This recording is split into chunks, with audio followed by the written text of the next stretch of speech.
present it in Indonesian language. Yeah, I hope it's okay for everybody.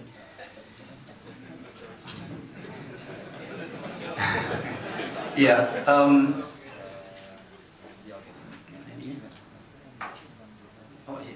Ini. Ya, presentasi ini akan saya awali dengan kebutuhan pesawat ya di seluruh dunia, tentang market yang dibutuhkan menurut studi marketing yang dilakukan oleh Airbus. Itu dari tahun 2011 sampai dengan 2030 itu diperlukan sekitar 27.000 pesawat seluruh dunia, baik untuk menggantikan pesawat-pesawat yang tua yang sudah habis masa umurnya, juga kebutuhan akan pesawat yang lebih hemat bahan bakar, kemudian juga lebih ramah lingkungan, seperti Eropa sudah menerapkan pajak karbon. Kemudian juga pesawat-pesawat yang low maintenance cost, ya. Nah, dari market ini, apa yang biasanya dilakukan oleh perusahaan industri atau pesawat terbang seperti Airbus dan Boeing pada umumnya? Yang pertama adalah kreatif dan inovatif, ide. Itu adalah salah satu syarat untuk bisa berkompetisi. Yang kedua, mempersingkat waktu development time, development period. Katakanlah dari 7 tahun menjadi 5 tahun, dan sekarang untuk 350 itu bisa direduksi menjadi 3 tahun. Kemudian meningkatkan high production rate. Untuk single aisle misalnya, itu targetnya adalah 60 pesawat per bulan. Jadi 2 pesawat per hari. Saya nggak tahu IPTN berapa bisa pesawat 1 tahun. Kemudian, tapi di satu sisi, supaya perusahaan itu bisa berkompetisi, yaitu dengan menggalakkan reduce cost, dengan men-set up perusahaan itu menjadi perusahaan yang lamping, lean company. Nah, kemudian dengan kondisi seperti ini, itu apa solusinya? Yaitu dengan melakukan cooperation and partnership dengan attractive supplier, ya. Dalam hal ini supplier mempunyai kemampuan yang baik, tapi juga bisa menawarkan dengan low cost. Yang kedua adalah productivity all the time. Seperti tadi sudah disinggung bahwa untuk meningkatkan produktivitas yang dengan volume yang cukup tinggi, dengan memanfaatkan perbedaan waktu, ya. Jadi memanfaatkan perbedaan jam sehingga produksinya bisa banyak begitu. Kemudian set up skilled professional employees tanpa mengenal original atau nationality, ya. Jadi di sini dilihat bahwa karyawan Airbus itu lebih daripada 100 nationality, ya. Kemudian suppliernya juga bisa sampai 1.500 supplier saat ini, lebih daripada 30 negara. Nah, kemudian dengan kondisi seperti ini, apa yang bisa kita lihat dengan peluang-peluang bisnis yang bisa kita lihat. PT-DI di sini sudah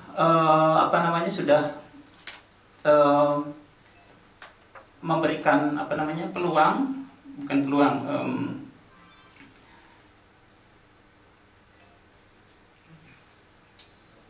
beberapa industrial partnership itu sudah terjadi dengan PT-DI, baik yang sifatnya engineering maupun yang sifatnya production, ya. Nah, beberapa harapannya adalah bahwa untuk mensukseskan misi PT-DI ini, itu banyak hal-hal yang bisa dilihat, yang saya bisa lihat itu adalah bagaimana meningkatkan ini dengan menempatkan PTDI ini sedemikian rupa sehingga keuntungannya menjadi semaksimal mungkin. Nah, salah satu yang terjadi di sini adalah ini dalam proses audit ya, bagaimana PTDI mengantisipasi untuk menjadi supplier engineer. Untuk mensukseskan proses audit Airbus ini, itu bisa saja sekarang terjadi support dari multinational engineering suppliers. Ini adalah suatu opportunity untuk match and link. Kemudian bagaimana sekarang juga PTDI bisa menempatkan tidak sebagai tier kedua tapi menjadi tier pertama misalnya sekarang di sini. Ya dengan keuntungan-keuntungan yang lebih besar, katakanlah bisa menjadi mensuplai part-part kepada end user dan sebagainya. Bagaimana sekarang membantu PTDI secara perusahaan untuk audit untuk bisa menempatkan dari sini menjadi ke sini.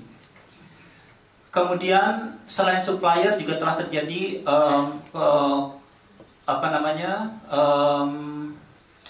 kooperasi yang sifatnya reselling partner di sini ya untuk Sendo 35. Kemudian dari satu part di sini, bagaimana satu bidang ya yang terdeteksi dalam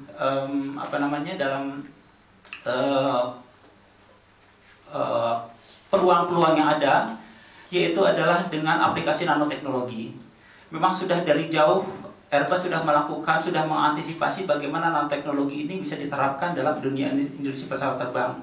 Misalnya bagaimana meningkatkan, dalam area saya adalah meningkatkan sifat material yang lebih lebih unggul.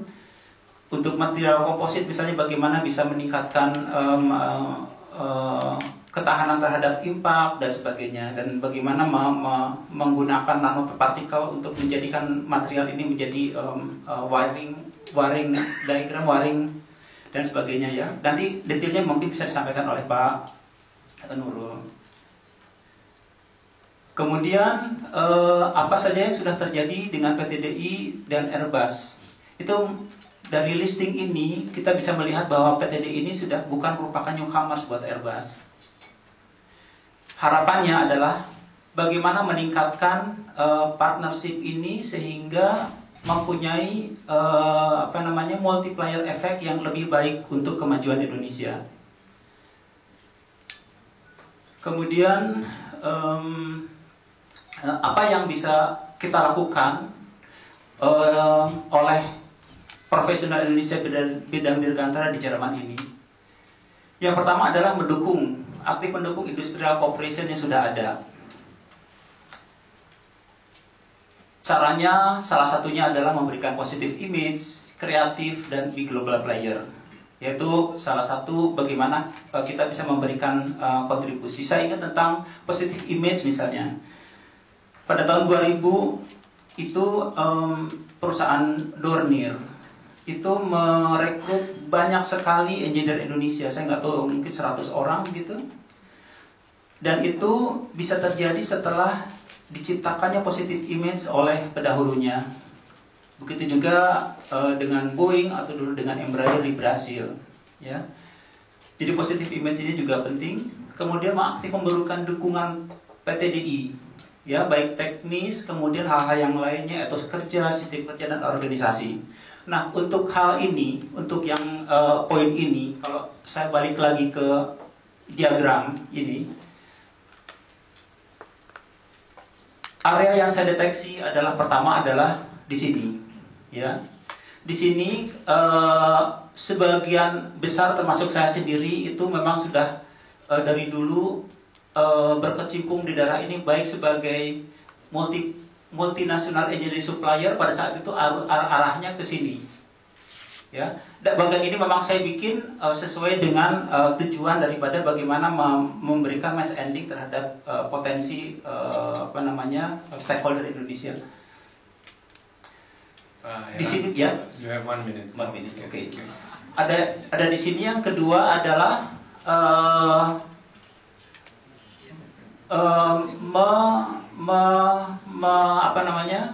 melingkan daripada perusahaan-perusahaan ini, bagaimana meningkatkan PT DI ini menjadi posisi yang lebih baik. Nah, kemudian yang terakhir, sesuai dengan sifat kerjanya multinasional, ya, terutama Airbus, itu tentu perlu dukungan pemerintah RI dalam meningkatkan mobilitas, ya, mobilitas dalam meningkatkan daya saing dibandingkan dengan rekan-rekan yang lainnya yang mempunyai mobilitas yang lebih baik. Kemudian satu lagi, apalagi di sini ya? Ini saya belum tambahkan lagi, ada satu studi kasus yang dilakukan oleh Pak Ari Yusuf tentang bagaimana India mengantisipasi dunia dirgantara dengan membandingkan jumlah pesawat yang dibeli dengan apa yang sudah dicapai dalam hal meningkatkan infrastruktur yang ada di India sendiri dari sisi bisnisnya. Nanti mungkin bisa dibawakan oleh Pak Ari, tapi yang penting intinya adalah dengan jumlah pesawat yang dibeli hampir sama, itu bisnis memang tidak bisa dipisahkan, tapi bagaimana India bisa mendapatkan nilai tambah yang jauh lebih baik daripada yang dicapai oleh Indonesia saat ini dari industri pesawat terbang. Kira-kira begitu. Terima kasih.